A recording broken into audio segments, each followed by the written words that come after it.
Bonsoir à tous. Bonsoir. Bonsoir. Bonsoir.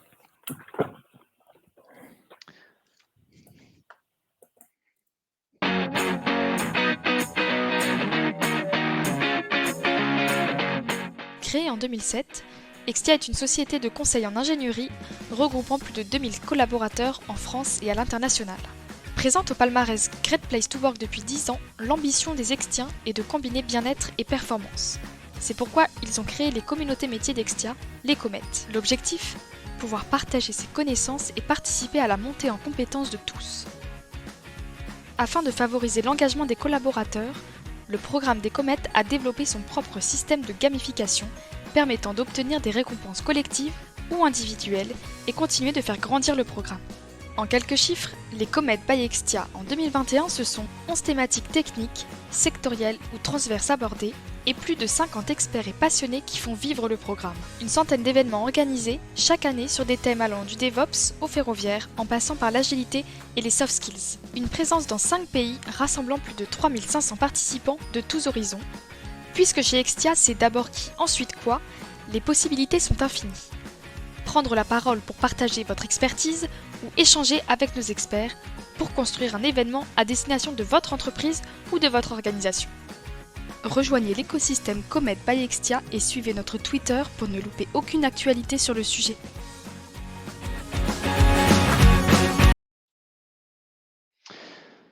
Bonsoir à tous et bienvenue pour ce nouveau meet-up by Extia Ingénierie. Donc, comme vous venez de le voir dans la petite vidéo, ce meet-up est issu d'une initiative de notre entreprise, donc Extia Ingénierie, pour pouvoir mettre en lumière des expertises de nos Extiens, souvent connectés à l'externe. Et c'est du coup le cas ce soir. Donc, on est ravis d'accueillir bon nombre d'Extiens, d'Extiennes, mais aussi d'intervenants de notre bureau d'études télécom et de bureau d'études CFD, pardon. On a plusieurs bureaux d'études, je me mélange les pinceaux. L'objectif pour nous ce soir, c'est de vous parler de l'utilisation de la CFD, donc entre guillemets de la mécanique des fluides. On va vous expliquer un petit peu ce que c'est plus en détail dans le secteur du bâtiment. C'est un rendez-vous qu'on a commencé ensemble en janvier et l'objectif, c'est qu'au fil de l'année, on réalise plusieurs événements de ce type-là, associés à des secteurs ou des thématiques particulières autour de la CFD, mais bien d'autres. Et donc, on anime tous ensemble ce soir avec les membres du bureau d'études CFD cet événement. Donc, je vous laisse la parole, les amis, et puis on vous laisse présenter ce vaste sujet qui nous passionne tous. Vous avez à droite le chat pour pouvoir vous dire bonjour. Donc bonjour à tous en effet. Et puis vous avez aussi un onglet dédié aux questions. Donc à la fin de l'échange qui va durer normalement une petite demi-heure, vous aurez l'occasion de poser directement vos questions aux membres de l'équipe lors d'une session questions-réponses à la fin de cet échange. Merci beaucoup Cédric. Bonjour à tous, Guilherme Lamalche, moi je suis chargé d'affaires au sein du BE depuis maintenant bientôt 5 ans. Effectivement, comme le disait Cédric, lors d'un précédent meet-up, on a eu l'opportunité de présenter la CFD au sens large, avec les secteurs d'activité dans lesquels elle était présente et en rentrant un petit peu sur qu'est-ce que ça voulait dire finalement CFD. Et aujourd'hui, on a décidé de se focaliser sur un secteur d'activité qui est de plus en plus demandeur de simulation, qui est finalement le bâtiment. Pour ce faire, pas d'inquiétude pour ceux qui n'ont pas eu la chance ou qui n'ont pas pu participer au dernier meet-up. On va commencer par un bref rappel sur ce que c'est la CFD. Et en suivant, on vous présentera plus en détail les projets qui ont pu être réalisés après vous avoir parlé de la CFD dans le bâtiment, dans quelle partie finalement du bâtiment on va s'en servir. Et en dernier lieu, on se présentera un petit peu et surtout, on répondra à vos questions si vous en avez. Donc, je vais passer la main à Valentin qui va commencer à vous rappeler un petit peu qu'est-ce que c'est la CFD. Bonsoir à tous. Alors la CFD, tout d'abord, c'est un acronyme anglais qui veut dire Computational Fluid Dynamic. On peut le résumer en mécanique des fluides numériques en français. Donc, il y a tout d'abord une partie mécanique des fluides. Donc, qu'est-ce que c'est? C'est l'étude des comportements des fluides, que ce soit statique ou dynamique. On va essayer de comprendre tous les enjeux, toutes les forces, tous les mécanismes qui vont permettre de formuler, en tout cas de comprendre les fluides à travers différents systèmes. Ça peut être une salle, de bureau, ça peut être une voiture, un moteur. Donc voilà, tous ces environnements-là, on peut essayer de comprendre ce qui se passe à l'intérieur. Mais un fluide, du coup, qu'est-ce que c'est également? C'est la réunion de deux états de la matière, liquide et gazeux. On les réunit puisqu'en fait, ce sont les mêmes équations derrière qui régissent leur mouvement. Ce sont les équations de Navier-Stokes et qui ont été faites il y a plus de 200 ans. Et du coup, on les réunit parce que c'est les mêmes équations. Ils vont juste être différenciés par leurs caractéristiques intrinsèques, c'est-à-dire leur viscosité, leur densité. Par exemple, l'eau est beaucoup plus dense que l'air, ou alors le miel est beaucoup plus visqueux que l'eau. Mais du coup, c'est les mêmes équations derrière qui vont régir leur mouvement, que ce soit un liquide ou un gaz. Et également dans la CFD, il y a aussi la partie numérique, puisque ce sont des équations très complexes. Elles ont besoin d'une grande puissance de calcul pour pouvoir être résolu, pour que derrière le temps aussi de résolution soit quand même, pas trop conséquent. Si on Ça peut être un jour, ça peut être quelques minutes, ça dépend de la puissance de calcul, mais ça peut être quelques minutes, ça peut être un jour, voire une semaine, tout dépend du niveau de complexité, de la simulation et des puissances disponibles, voilà. Ensuite, on a besoin aussi de prendre les hypothèses adéquates, en regard du temps de calcul, comme je disais, et également de l'objectif et de la précision qu'on veut apporter. Donc c'est là où l'ingénieur CFD va pouvoir intervenir sur son expertise, à prendre les hypothèses les plus adéquates, en fonction du besoin, client. Et en fonction de ces hypothèses, on va pouvoir ensuite paramétrer tous les modèles physiques, toutes les équations, tous les modèles de turbulence liés à la mécanique des fluides sur nos outils numériques dédiés à ce secteur.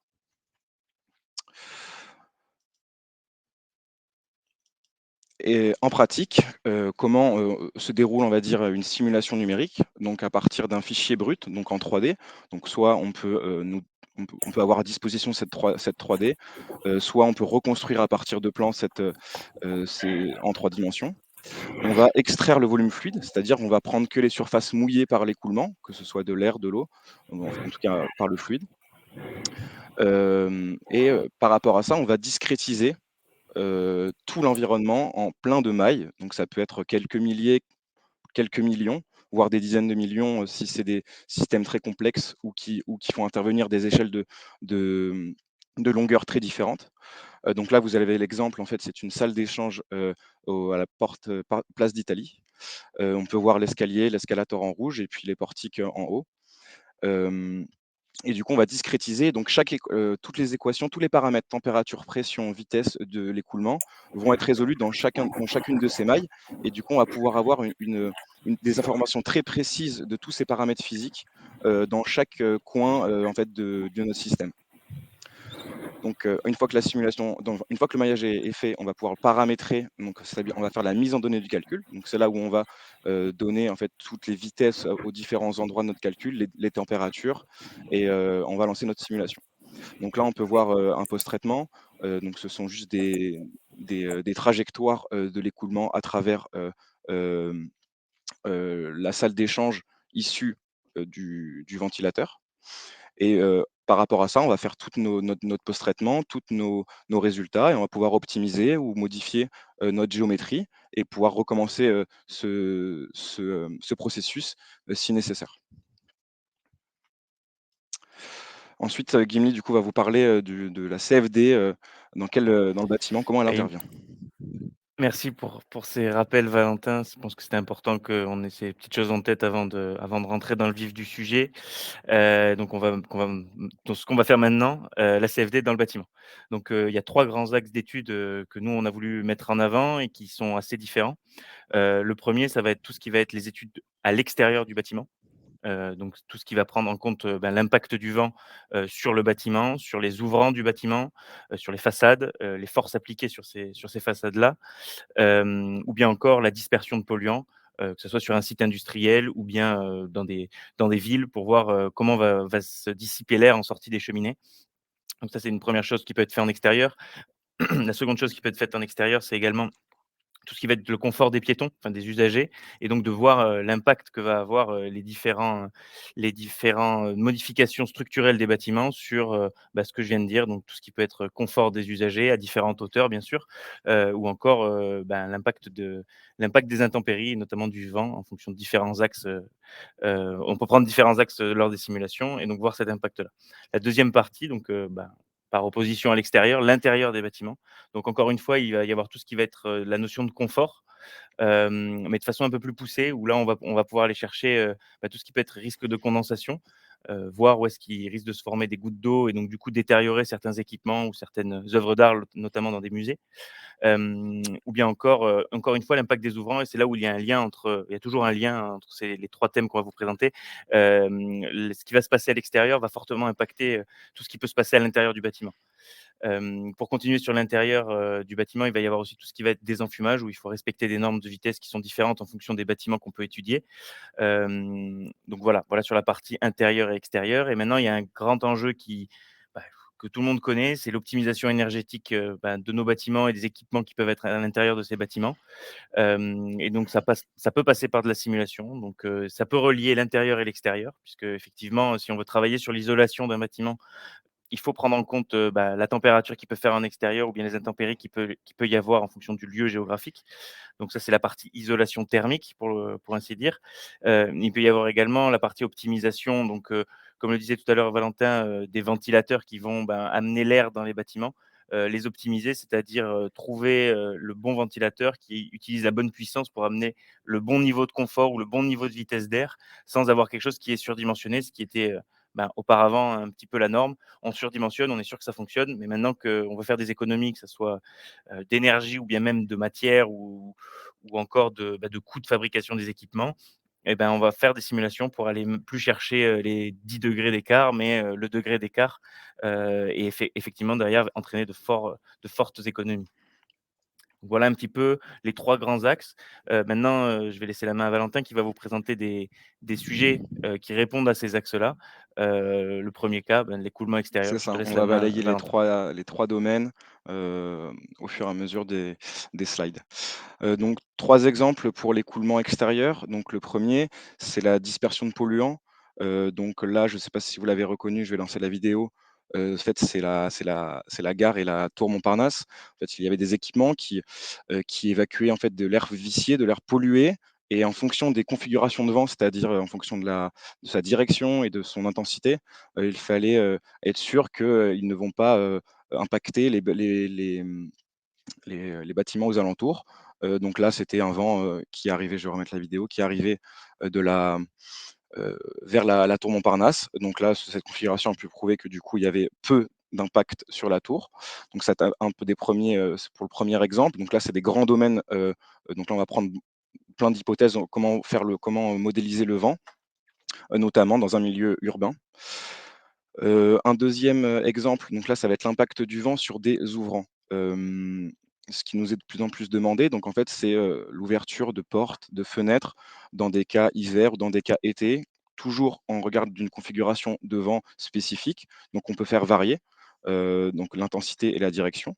Donc là, vous allez voir sur la vidéo, plusieurs configurations ont été testées avec une même vitesse et en fonction, en fait, de cette, direction du vent, il y aura plus ou moins de débit d'air qui va rentrer, dans l'ouvrant. Donc on peut voir ici, en fait, c'est une cage d'escalier avec une ouverture en haut et en bas de la cage et en fonction des différentes intensités courant et direction du vent, il y aura plus ou moins de débit et du coup plus ou moins de confort ou d'inconfort ressenti par les usagers à l'intérieur de la cage d'escalier.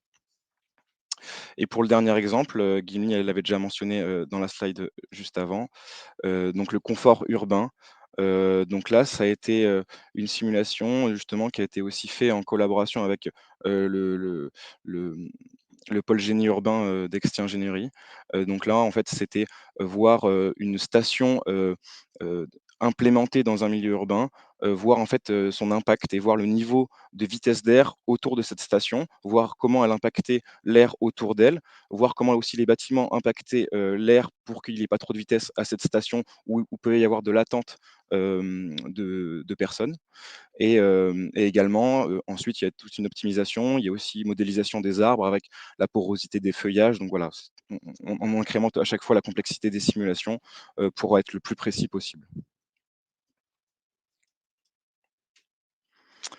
Ensuite, donc la deuxième partie, donc c'est tout ce qui est écoulement interne, intérieur, qu'on a appelé écoulement intérieur tout à l'heure. Donc là, c'est sur un auditorium, donc c'est sur du confort humain. Donc il existe vraiment, donc qui peut accueillir jusqu'à 1 339 spectateurs et également 100 artistes sur scène. Il y avait en fait un inconfort ressenti par les artistes et par les spectateurs au niveau des vitesses d'air et des températures, surtout en été, avec des températures froides. Donc on a dû faire une simulation de l'existant, donc un audit, avec le système de ventilation qui avait été mis en place, qui avait été créé, lorsque le bâtiment avait été construit. Hem Et du coup, la petite vidéo pour vous montrer, à quoi ressemble en 3 dimensions. Donc là, on a recréé tout le bâtiment en 3 dimensions à partir de plans, 2D. Donc on peut voir en jaune 12 gaines de soufflage avec, une vitesse, un débit d'air et une température. Donc même la température, des gaines de soufflage a été recalée puisque dans la vraie vie, il y a des thermostats qui vont, recaler la température de soufflage pour atteindre, une température cible, dite de confort. Il y a également, en vert, on peut voir 10 extractions d'air qui ont été aussi, mis, à l'équilibre des pressions entre toutes les extractions. Les spectateurs, donc là, il y a 2 différences, 2 modes il y a 2 manières de modéliser les spectateurs. Soit on va prendre en compte leur présence physique, soit, on peut ne pas les prendre en compte et on va prendre un volume, d'air, environ, la taille d'une personne et on va dissiper puisque les spectateurs, les personnes dégagent beaucoup de chaleur et beaucoup d'humidité. Je pense que vous l'avez déjà ressenti dans des espaces clos où il y a beaucoup de gens. Voilà, donc ça c'est très important de le prendre en compte, notamment dans des salles de spectacle où on peut y passer plusieurs heures. Donc là, pour le coup, les spectateurs ont été pris, physiquement, donc c'est des modèles, voilà, c'est assez simplifié, mais on a modélisé, l'obstacle, spectateur. Par contre, pour les artistes, là, on a modélisé le 2e fonctionnement avec, juste un volume dans lequel on va dissiper, la puissance, adéquate des artistes. On a également pris la convection naturelle, donc c'est-à-dire, mettre, la densité de l'air en fonction de la température, puisque plus l'air va être chaud, plus il va monter, plus l'air va être froid, plus il va redescendre. Donc ça, c'est des phénomènes, qui sont très importants dans ce type de simulation à prendre en compte. Le rayonnement thermique également et l'éclairage a été pris puisque c'est une part non négligeable, de l'apport thermique, même s'il est concentré au plafond, ça peut également, changer, l'écoulement d'air, à ce niveau-là. Donc je vais vous présenter les résultats. Donc là, on a un exemple, du soufflage de 2 gaines opposées. Donc là, on se rend compte que c'est les vitesses d'air avec la trajectoire du fluide, donc de l'air. Là, on peut voir du coup qu'elles s'intersectent avant de redescendre et puis elles vont remonter sur les côtés. Donc il peut y avoir des vitesses très importantes ressenties par les spectateurs, qui sont situés juste en dessous. Donc c'est ce qu'on peut voir sur la deuxième cartographie. On a des vitesses vraiment très aléatoires en fonction de l'emplacement des, hem des spectateurs. Donc là, en rouge, on peut voir les vitesses les plus élevées. Il faut savoir que, en vitesse d'air, généralement au-dessus de 0,2 mètres par seconde, on peut être déjà en inconfort. Des vitesses trop basses également peuvent générer de l'inconfort, donc il faut respecter quand même une certaine tranche de vitesse. Et également le même, exercice, mais au niveau des températures. Donc là, on peut voir que les températures, sont beaucoup plus élevées, pour les spectateurs situés en hauteur, puisque l'air chaud va monter. Et également que ceux qui sont plus proches au centre et sur les côtés, eux vont subir, le jet d'air qu'on a mis en évidence juste avant et du coup vont ressentir des températures beaucoup plus froides, ce qu'on peut comprendre du coup, on peut comprendre qu'ils avaient un ressenti, désagréable de froid, à l'intérieur de l'auditorium. Donc suite à ces résultats, on a pu dégager des optimisations. Donc on peut essayer de réduire, la longueur des gaines pour que du coup les jets s'intersectent moins et qu'il n'y ait pas un jet d'air très conséquent qui, impacte, le bas de l'auditorium. On peut aussi mettre les gaines en quinconce, pourtant pour encore éviter ce phénomène de jet. On peut aussi ajouter des déflecteurs, pour rediriger le flux, par exemple sur l'arrière de l'auditorium, on a vu qu'il y avait beaucoup moins, il y avait plus de température et moins de vitesse d'air. Et également, il y avait aussi des zones où il y avait très peu de circulation d'air, donc les zones avaient tendance à vraiment, beaucoup chauffer. Donc là, on peut soit ajouter localement quelques diffuseurs, soit mettre des reprises justement pour que l'air soit bien repris aux endroits adéquats. Et pour la dernière partie, c'est un data center pour l'optimisation énergétique. Donc je vais vous faire un bref rappel, je pense que vous connaissez, tout le monde est familier avec ce que c'est un data center. Donc ça peut contenir des dizaines de racks produisant une grande quantité de chaleur. Donc il est indispensable de pouvoir les refroidir pour qu'ils fonctionnent à leur optimale, puisque sans les refroidir, les composants électroniques peuvent fondre. Voilà. Plusieurs systèmes de refroidissement existent sur le marché, mais je vais vous expliquer juste le fonctionnement général, mais voilà, j'en ai pris un. Donc en fait, on a un faux plancher dans lequel en fait de l'air froid va circuler. Il y a un système de grille qui va pouvoir que l'air froid remonte dans le data center, en fait, au niveau des racks, et ça va être absorbé du coup par les racks qui vont réchauffer forcément l'air, et eux vont se refroidir. Et ensuite, cet air va être repris par le faux plafond, et cette boucle va revenir vers des systèmes de refroidissement d'air, et puis le cycle recommence. Voilà. En modélisation, ah oui, l'objectif du coup de ce data center, c'était faire le constat déjà de la solution existante, et puis trouver des optimisations afin de limiter la consommation énergétique.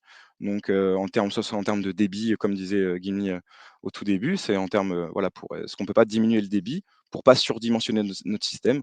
Oui, il marche, mais on pourrait essayer d'économiser des coûts de fonctionnement, par exemple électrique ou autre.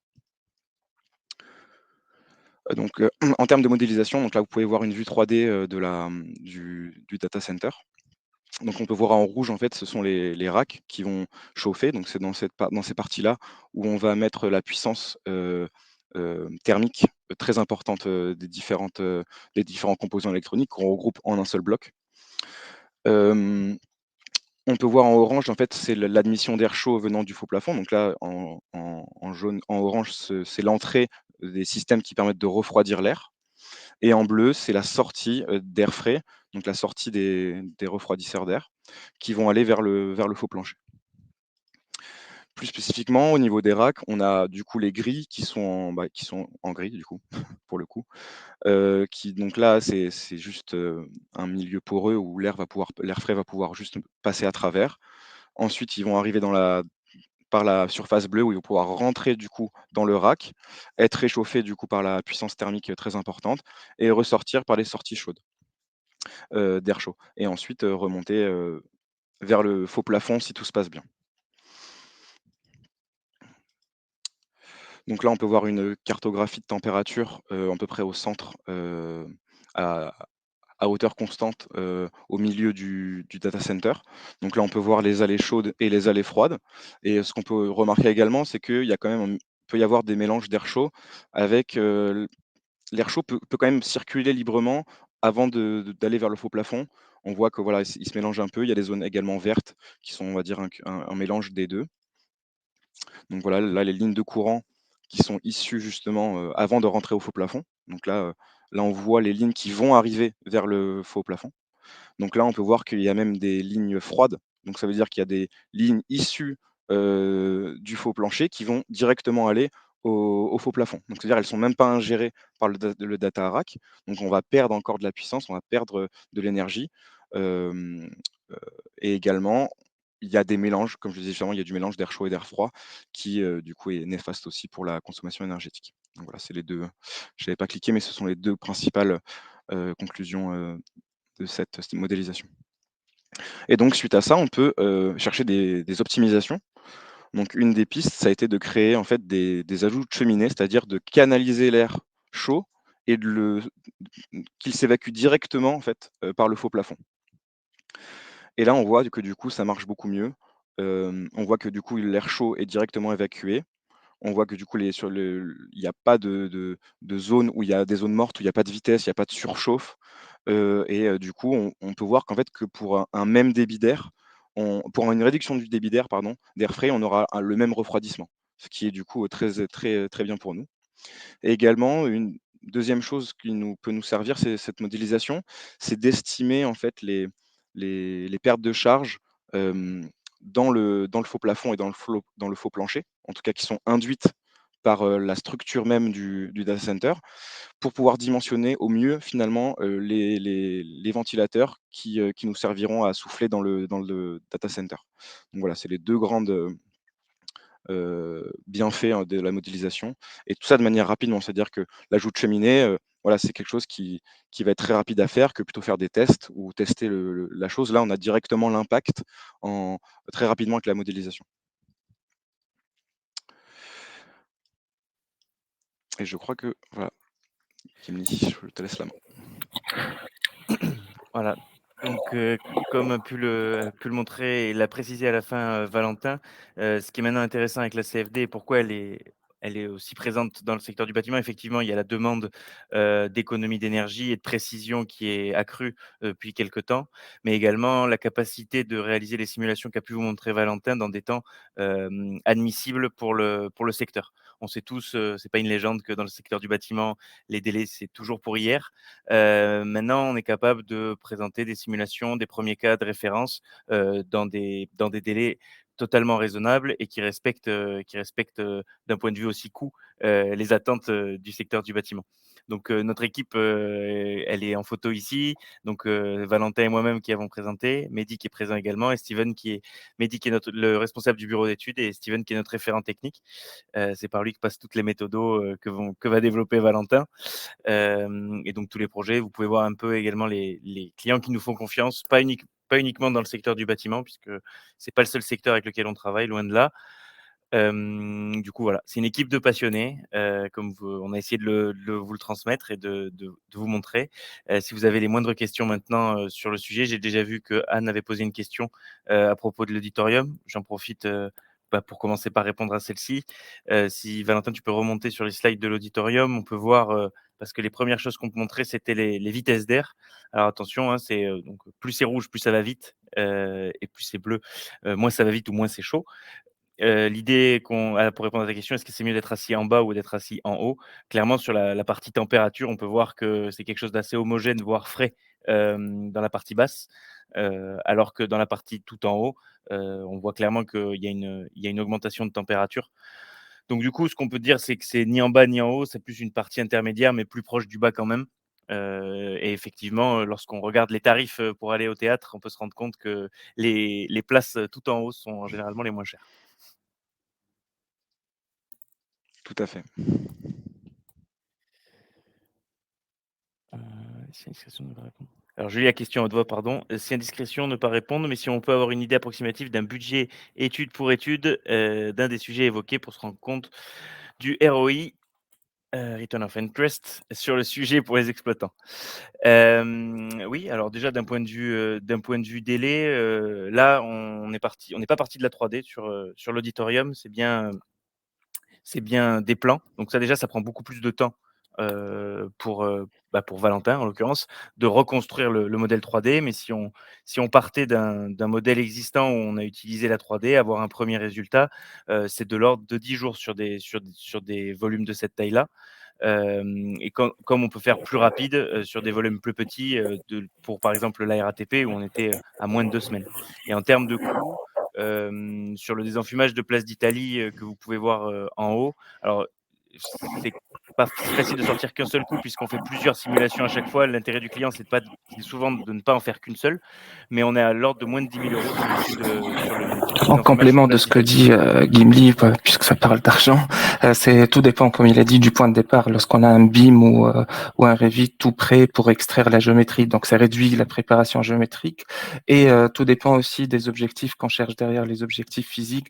Est-ce que juste voir la topologie de l'écoulement, les cartaux de température, ou est-ce qu'on va voir les phénomènes de condensation et tout ça? Plus la physique est complexe, plus le modèle sera complexe et le temps de calcul important. Donc, tout est lié des données d'entrée de l'objectif final. Mais ça varie, en tout cas, c'est devenu accessible maintenant qu'on a des maquettes 3D et que le BIM est maintenant utilisé par tous nos clients. Les projets varient, en tout cas, pour tout ce qui est bâtiment. Ça démarre à 5 000 à peu près, jusqu'à 20 000, 15 000. Tout dépend des objectifs. Mais voilà à peu près une fourchette de ce qu'on peut avoir dans ce secteur-là. Et c'est devenu très demandé parce que ça donne beaucoup plus d'informations de ce qui est fourni par la partie partie STD, maintenant on a la température, la vitesse, la pression à tout point du domaine qu'on discrétise. Donc ça permet au client quand même d'avoir une bonne estimation de la pente du circuit HVAC qu'il va mettre en place, de quel aérateur il va mettre, diffuseur, pardon, où est-ce qu'il va le placer. Donc ça aide beaucoup. Donc il faut voir ça et l'intérêt que ça peut apporter pour un constructeur en tout cas. Merci. Et si je peux compléter ma question, je me mets à la place d'un client qui aurait identifié des soucis de confort justement ou de thermique du bâtiment, où là, comme c'est la mode et c'est important, des économies d'énergie avec des objectifs importants pour les industriels aussi. Quelles sont les données d'entrée minimum que vous avez besoin d'avoir pour un exploitant qui n'a pas l'habitude de fournir ce Ouais. type Bah, de données, quoi. Oui, d'accord. Pour un point de départ, en tout cas, c'est la géométrie ou les plans pour qu'on puisse construire la CAO, la 3D. Mais bon, comme je vous ai dit, il y a pas mal de BIM maintenant, donc on peut partir de la 3D. Et après, les données d'entrée physiques, on va dire, c'est au moins les caractéristiques de la pente du circuit HVAC pour qu'on puisse modéliser l'arrivée de flux d'air à partir de ce ventilateur-là. Et après, on va voir la dispersion de cet air-là et après prendre les conditions environnantes. Si on est dans comme ils l'ont expliqué les gars au début, sur la partie écoulement interne, donc s'il y a des surfaces vitrées à prendre en compte, les caractéristiques des matériaux, si on veut voir l'aspect conductif et convectif dans la salle ou l'open space qu'on va étudier. Donc, les données d'entrée, c'est important pour qu'on puisse figer les hypothèses associées et figer aussi les résultats attendus par le client. Mais voilà, pour commencer, c'est les débits au niveau de chaque aérateur. Si on n'a pas ça, au moins les caractéristiques du ventilateur pour qu'on puisse modéliser le circuit HVAC et connaître la répartition de débit et le niveau de perte de charge. Vous- Sinon, grossièrement, c'est les fiches techniques des équipements qui sont dans le modèle qu'on va mettre en place, tout simplement. Nous, derrière, si jamais le client, comme tu disais, Cédric, n'est pas familier et a peur des termes qu'a pu employer Mehdi en se disant mais j'aurai jamais toutes ces informations. Alors déjà, il y a une première chose, il y a pas mal de bibliographies qui ont été faites. Donc nous, on s'appuie sur ce genre de choses lorsqu'on n'a pas des valeurs ou lorsqu'on s'interroge sur quelque chose qui est inexistant, pardon. Et l'autre chose, c'est qu'on travaille quand même maintenant pas mal dans le bâtiment et on peut être force de proposition sur les hypothèses qu'on va prendre, que ce soit des hypothèses pour gagner du temps ou du coût, mais que ce soit aussi des hypothèses sans dégrader la physique, où derrière, on n'est pas obligé d'avoir toutes les données physiques pour pouvoir lancer la simulation, mais bien nous, derrière, prendre des hypothèses qui nous permettent de faire tourner le calcul et surtout d'atteindre l'objectif attendu.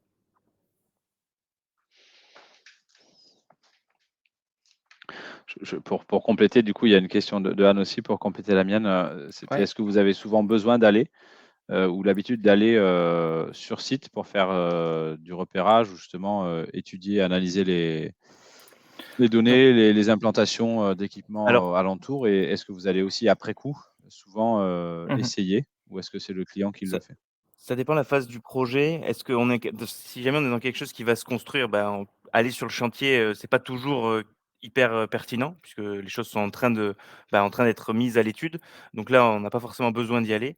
Lorsque par contre, c'est un audit de quelque chose qui est existant, ça peut être important, d'y aller pour éviter en fait l'écart qui peut souvent se produire. C'est-à-dire sur les plans, il y a une cote ou il y a quelque chose qui est indiqué, qui finalement a été lors de l'installation ou lors de l'utilisation a été modifié. Par là, j'entends, exemple, les grilles d'extraction d'air ont été obstruées par quelque chose, un obstacle et ça, c'est pas indiqué sur les plans. Ça peut être intéressant pour nous et ça, c'est très, très important pour nous d'aller vérifier que ce qu'on nous a annoncé était bon. Donc oui, ça c'est pertinent lorsque c'est quelque chose qui existe et qu'on vient faire un audit ou qu'on se pose des Mmh. questions sur, le bon fonctionnement, du système qu'on va étudier. Mais si c'est quelque chose de nouveau, non, c'est pas quelque chose qui est Donc primordial. concrètement, par exemple, là, Mais on aime bien, l'exemple, mais on aime bien. Bimbi, l'auditorium, voilà, vous êtes partis voir, l'architecture et tout dépend ce que je peux Exactement, parce que ajouter, ça tout dépend existait. aussi de la maturité du client, sur, ce qu'il a comme données et tout ça. Donc lorsqu'il a besoin de notre soutien pour aller sur place, prendre quelques dimensions, voir ce qui se passe réellement, donc là, on préfère y aller. Donc tout dépend de la maturité du client concrètement et le niveau de maturité des données d'entrée. On l'a vu avec un client, plutôt récemment, hein, c'est qu'on est, parfois dans des jeux d'aller-retour, pour, aussi affiner, le cahier des charges du client qui Ouais. parfois n'a pas la maîtrise, à la fois des données, même de son installation et qui peut transformer son besoin après nos Mmh. échanges. Donc c'est vrai que vous avez aussi l'habitude d'accompagner dans les phases Ouais. de Mais définition du besoin. parfois aussi, on y va même, pour, voir la maquette BIM qui est assez lourde, donc on y va chez le client pour extraire que la partie qui nous concerne. Parce que sinon, si on reçoit tout le bâtiment, ça alourdit la tâche de préparation géométrique, donc on préfère y aller et rester avec le responsable de la maquette et extraire que les surfaces qu'a appelé, Valentin tout à l'heure, les surfaces mouillées, ça veut dire les surfaces vues par l'écoulement et qui nous intéressent. Donc voilà, la phase de démarrage du projet est très importante pour qu'on trie les données d'entrée nécessaires. Je regarde s'il y a d'autres questions. Oui, il y avait une question de Anne, est-il possible de modéliser l'ouverture d'une porte et son impact, je suppose aussi? Oui, ça c'est ce que, il a expliqué au début, qui me dit Oui, c'est ça. en expliquant la première partie, Même, tout ce qui est externe, interne. Vas-y Valentin, si tu es oui, enfin, j'allais tu as du remettre la concret. vidéo de l'impact de l'ouvrant, c'est vraiment Ouais. dans ce type-là. Donc là, c'était un calcul stationnaire, mais en fait, on peut le faire également en fonction du temps. On a été amené de le faire, pour un entrepôt, donc avec un volume très conséquent, où, l'hiver, une porte s'ouvrait et il fallait, voir, elle s'ouvrait pendant 5 minutes et il fallait, la fermer ensuite et voir en combien de temps on revenait à des critères de confort, définis, par le client. Donc voilà, aussi, on peut le faire en fonction du temps et modéliser un fonctionnement également de thermostat, dans un entrepôt ou dans une salle, comme un bureau, par exemple. Donc oui, ces choses-là, on l'a déjà fait, donc c'est possible.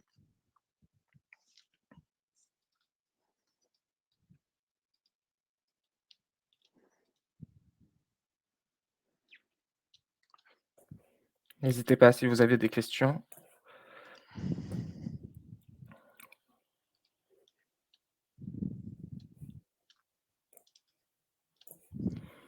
En tout cas, sachez que c'est qu'une partie des projets qu'on effectue dans le secteur du bâtiment. Voilà, on a pas mal d'autres, problématiques qu'on traite dans ce secteur, que ça soit en phase de dimensionnement, c'est-à-dire avant, que le bâtiment existe, ou bien on travaille sur un bâtiment existant et les critères de performance sont pas atteints et on doit optimiser ça. Donc, n'hésitez pas, hein, il y a pas mal de problématiques, pas mal de demandes dans ce secteur, surtout sur la partie, amélioration de la consommation énergétique et améliorer l'isolation thermique et aussi ce que vous voyez à l'écran là, tout ce qui est, écoquartier, pour bien placer les bâtiments selon leur hauteur. N'hésitez pas sur ces sujets-là. Il y a pas mal de questionnements, il y a pas mal de demandes. Les sujets en vogue pour vous justement, ça complète un petit peu ta réponse, mais, il y a pas mal de demandes là-dedans et nous, au sein du bureau d'études, est-ce que, il y a des secteurs d'activité ou des thématiques particulièrement, heu, mises en avant, actuellement? Est-ce que vous voyez le lien direct là des demandes? Alors avec les informations récentes sur les économies d'énergie, peut-être pas. Ouais, ouais. Mais voilà, quelle est, la vision Oui, du bah, marché, c'est et de avant, l'actualité par c'était, rapport à on se posait la question, voilà, comment améliorer mon écoulement, les indices de confort dans un bâtiment. Maintenant, comment je récupère cette énergie-là et comment je la réutilise dans mon système? Si on prend l'exemple du data center, on fait les cheminées, mais la question maintenant qui vient, qu'est-ce que je fais de cet air chaud? Est-ce que je peux le réutiliser ou cet air-là, je peux le réutiliser pour autre chose? Donc c'est ça maintenant qui est demandé, c'est comment, utiliser cette énergie qui est en principe rejetée, mais la remettre dans le circuit pour l'utiliser comme une nouvelle source énergétique. et ça du coup pour, lié au secteur industriel qui a aussi des gros enjeux d'efficacité énergétique, et qui produit énormément de chaleur, énormément d'utilité pour les bâtiments annexes par exemple. Est-ce que vous avez, là on a parlé surtout du bâtiment ou d'un quartier ou enfin bâtiment, tertiaire quoi. Est-ce qu'on a aussi ce type d'application-là et déjà des demandes des industriels? Ouais, de base, historiquement, les premiers bâtiments dans lesquels on travaillait, c'était sur les sites OK. nucléaires. sur tout ce qui va être risque de réingestion. Donc, comme on en a parlé d'intérieur et d'extérieur avant de parler d'optimisation, là, c'est vraiment des risques à proprement parler. En cas d'accident, le premier data center qu'on a fait, c'était aussi sur un site nucléaire. En cas d'arrêt de la ventilation, quelle va être la montée en température et donc quelle température vont voir les murs qui sont environnants et donc comment on les dimensionne. Ou encore sur la partie extérieure, sur le rejet des moteurs, donc les rejets d'air chaud. Est-ce qu'il y a un risque de réingestion par le bâtiment ou par les bâtiments environnants? Donc ça, c'était les premiers notre premier pas dans le bâtiment, c'est arrivé comme ça. Comment on a pris des très grandes géométries avec l'impact des falaises ou de la forêt ou du sol. Donc ça, c'était comme ça qu'on est rentré dans le bâtiment. C'est par d'autres secteurs initialement. Et du coup, je viens de voir que Nemanja a également posé une question sur, les degrés de liberté hypothèse que vous vous laissez dans le cas où le client ne fournit pas l'ensemble des données nécessaires pour une simulation. En fait, lors de notre réponse, notre proposition technico-commerciale, on va lister l'ensemble des données dont on a besoin. Toutes les données, toutes les hypothèses qu'on veut prendre ou qu'on va prendre, on les liste et on précise bien que si jamais il n'y a pas cette information-là, ça sera quelque chose qu'on devra discuter avec le client et qu'on devra donc décider ensemble. Donc on essaie de se laisser, entre guillemets, «trouver le bon juste milieu» entre, prendre le maximum d'hypothèses dès le départ pour, le rassurer, mais aussi lui laisser un petit peu de degré de liberté, lorsque les simulations vont commencer. Parce qu'il y a toujours une phase de préparation qui est assez longue. La première partie, donc ce dont parlait, Valentin, la préparation géométrique où il est passé assez rapidement. Cette phase-là est assez longue puisque c'est de la préparation, c'est de la reconstruction finalement, de la 3D. Lors de cette phase-là, le client déjà peut commencer à chercher les hypothèses qui nous manquent. Nous, on peut déceler des endroits où il va y avoir des choses à modifier, mais on est toujours en capacité de faire des modifications un petit peu de dernière minute, quand c'est possible. Quand c'est pas possible, on le dit, mais on laisse un maximum de liberté, autant que faire se peut. Autant que faire se peut. Je sais pas si j'ai répondu à ta question, Nemanja. C'est pas toujours facile en fait, parce que la plus grosse problématique dans ta question, c'est si jamais le client est assez «souple» entre guillemets, on peut laisser pas mal de degrés de liberté. Si le client est très regardant ou très veut beaucoup de précision sur certaines choses, en fait, on pourra pas être, si précis que ça si jamais lui, il a pas d'informations ou bien les informations sont pas trouvables dans la bibliographie. Donc en fait, il faut toujours mettre en regard les objectifs et les données d'entrée disponibles que l'on peut mettre en place. Ce qui est fréquent, c'est le client commence par dire: «Je veux voir ça, voir ça, voir ça» et après lorsqu'on lui demande la liste de données d'entrée, en lien par rapport à ça aux objectifs attendus, c'est là où commence l'échange et on revient à ce que disait Guindy, il veut voir par exemple, la condensation sur les surfaces vitrées pour un open space. Il faut avoir pas mal d'informations, nous, pour qu'on puisse faire cette modélisation et lorsqu'il se rend compte qu'il n'a pas toutes ces données-là, c'est là où on va, nous, changer les objectifs et lui proposer la méthodologie la plus adaptée. Voilà, en complément. Alors, j'ai une question qui a peut-être pas en rapport avec le bâtiment, mais je me la pose assez souvent. Je me la pose un peu au niveau interne parce qu'on a un bureau d'études aussi en génie urbain en mobilité durable. Est-ce qu'il y a un lien heu, possible ou existant et j'ai pas la réponse, sur le détail de nos activités là-dessus. Entre le génie urbain Oui, mais pas que et sur nous? cette slide où on voit, le lien entre le génie urbain au niveau bâtiment, mais entre la mobilité urbaine et le génie urbain en effet, et la CFD sur la modélisation des flux Bah, autres qu'aéroliques, hein. alors, je sens ta question arriver sur est-ce qu'on peut voir les gens se déplacer? C'est Je quelque peux chose en comme ça, arriver non, là. Cédric? Alors non, pour essayer d'être le plus clair possible, on va pas pouvoir, voir le flux de personnes. Ça, c'est pas quelque chose qu'on peut modéliser avec nos outils. Même si supposons que ça soit faisable, d'un point de vue temps de calcul et coût de développement, ça a pas un intérêt. Vaudrait mieux aller faire des tests, mettre des gens dans la rue et voir comment ça se passe. Après autre que sur ces présentations-là, là, c'est toute la partie, on va dire plutôt, ben, ouais, comme de Écoquartier, ouais. l'urbanisme sur, Oui, écoquartier, donc où est-ce qu'on va placer, les différents bâtiments effectivement par rapport au vent, mais il y a aussi les la différents végétation. arbustes ou différents arbres. Est-ce que ça a un intérêt de les mettre là? Ça oui, on peut le faire. Voir le confort des gens, pardon, d'un point de vue température ou d'un point de vue vitesse d'air, ça on peut le faire. Par exemple, faire, simuler un abribus, des gens qui sont dedans et si l'abribus il est fermé supposons, voir la température qui se passe dedans ou comment bien le ventiler, ça c'est des choses qu'on peut faire lors de propositions. Donc nous on peut apporter des preuve, entre guillemets, aux solutions qui peuvent être proposées par le génie urbain, en lui apportant des simulations. Voilà, là, c'est ton idée. Ton idée, voilà, qu'est-ce que ça donnerait d'un point de vue simulation avec les données qu'on a pour l'instant. Mais c'est la principale interaction Ok, qu'on peut merci de avoir la avec eux. réponse. Désolé, mais Cédric, les gens, on peut pas. Les voitures aussi. Hein. Oui, c'est de plus en plus gros. Alors profitez-en, vous avez encore 2 petites minutes si vous avez 5 petites minutes si vous avez des questions, on est à votre disposition.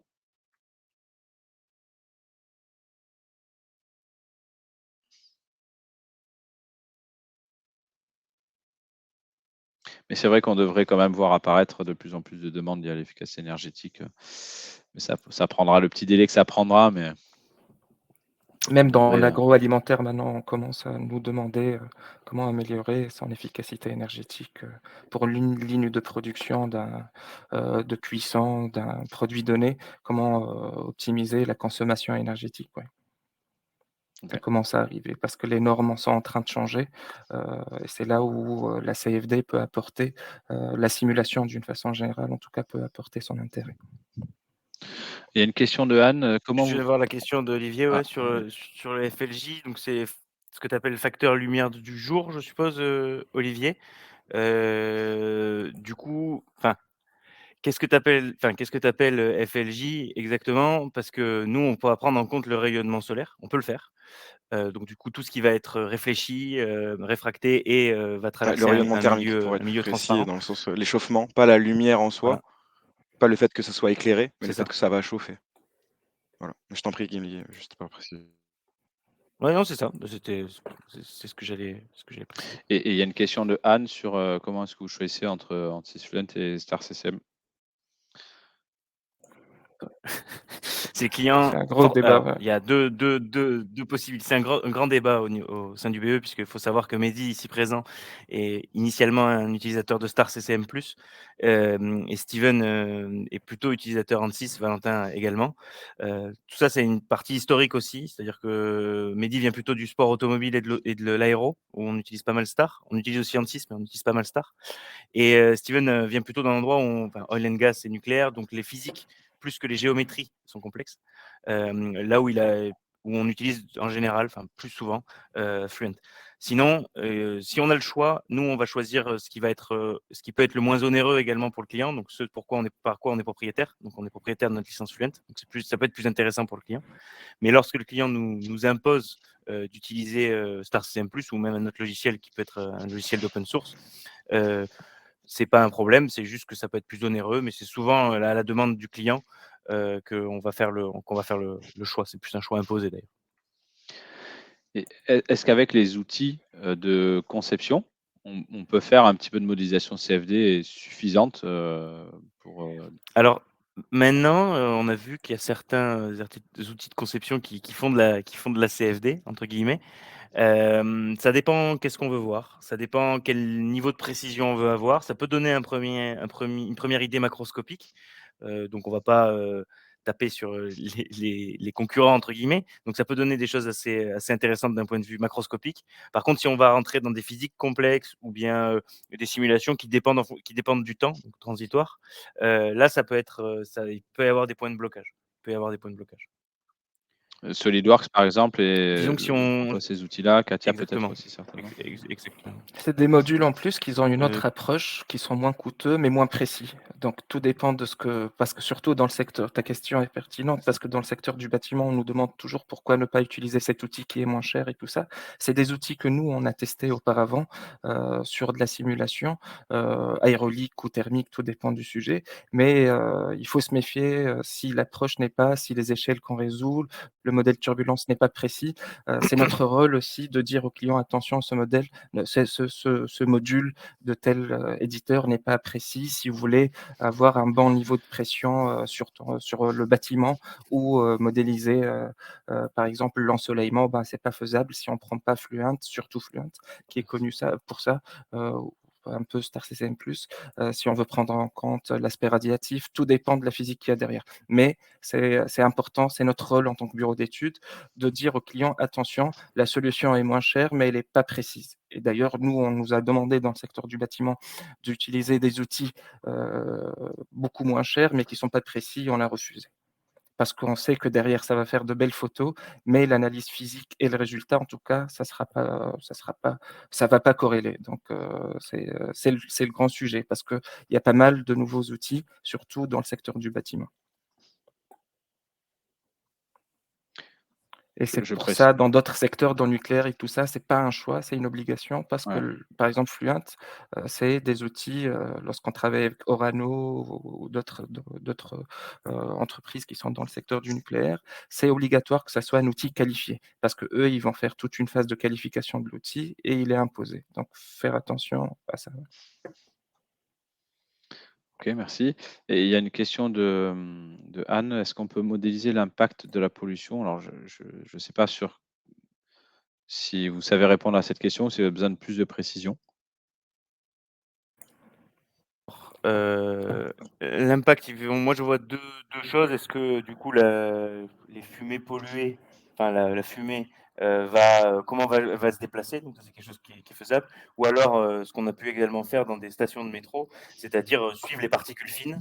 Donc on se met d'accord au départ sur quelle taille de particules on veut suivre, ou voir comment elles vont être transportées en fait par des flux d'air. Donc oui, c'est des choses qui sont faisables. Ouais, suite au freinage d'un métro, voilà, par exemple, et on voit comment ça va se disperser. Donc on peut suivre les particules, l'air vicié, voilà, et après, l'impact, je sais pas, bon, Anne, ce que tu voulais dire sur l'impact, mais un peu ce que vous voyez là sur l'écoulement extérieur avec, la tour Montparnasse, c'est de l'air pollué qu'on voit sa trajectoire et voir après son impact sur la tour Montparnasse.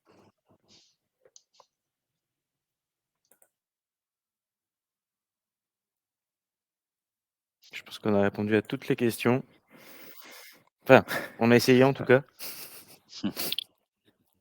On a essayé d'y répondre. Bon, bah, écoutez, je vous propose, voilà, qu'on Merci clôture, en tout cas. cet événement. Merci encore pour, la présentation et la passion de ce métier que nous, on a la chance de vivre tous les jours à vos côtés et qu'on espère, pouvoir vous avoir partagé encore une fois, lors de ce meet-up. Vous avez l'occasion de pouvoir vous rendre sur, la chaîne YouTube d'Extia Ingénierie dans laquelle vous retrouverez quelques-uns de nos anciens, meet-up. Pas tous, malheureusement sont diffusables en replay, mais enfin, vous aurez, l'occasion d'en voir quelques-uns, précédemment et tout aussi intéressants. Et je vous invite à vous connecter du coup sur les Comètes by Extia pour suivre nos futurs événements. Pour faire un petit teasing, notre prochain événement sera peut-être ouvert à l'externe, on va voir comment on s'organise, mais ça sera sur un comparatif des outils de CAO, orienté maquette ou orienté corps d'état singulier, donc applicable au domaine industriel essentiellement, mais pas que. Donc on aura la chance d'avoir quelques experts des outils les plus en vogue, que ce soit 3D, SolidWorks, CATIA et autres, qui nous parleront des avantages, inconvénients de l'usage de ces outils-là pour tel ou tel milieu. Donc on a hâte de vous retrouver. Et merci encore à tout le monde. Merci de votre présence et puis à bientôt. Merci, Merci. merci à Merci à tous. tous. Au revoir. Bonne soirée, Au au revoir. revoir.